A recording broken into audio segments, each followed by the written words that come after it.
Some of the properties linked to patient Jonathan, wife of a former president, Goodluck Jonathan. For almost a year, she's been fighting off authorities from seizing properties she owns. Nigeria's anti-graft body, the Economic and Financial Crimes Commission, accuses the former First Lady of amassing personal wealth out of stolen public funds. The latest being properties valued at $5 million in the prime part of Abuja. They are registered under a charity fund fronted by her. A federal high court in Abuja has now ordered her to temporarily forfeit them to allow the anti-graft body to investigate the source of money she spent on procuring the properties. Property market is one of the most important drivers of growth in Nigeria, but it's also heavily tainted.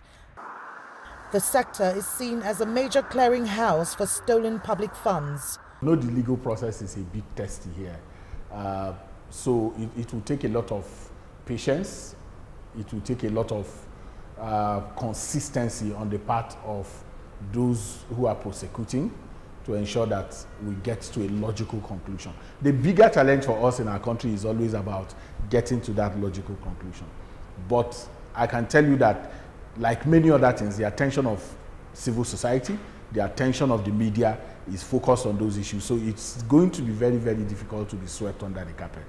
Numerous properties owned by former government officials and those politically connected have been seized by the anti-graft agencies.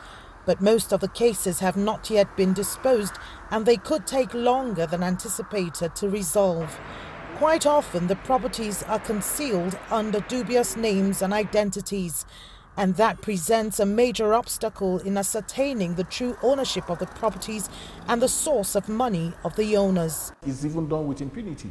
People don't even, somebody is erecting a structure, he goes there physically to supervise his structure, and then when you attach that to his earnings, even for life, you find out that that doesn't happen. So it's really, the asset issues has to do with impunity and lack of political will to get around it.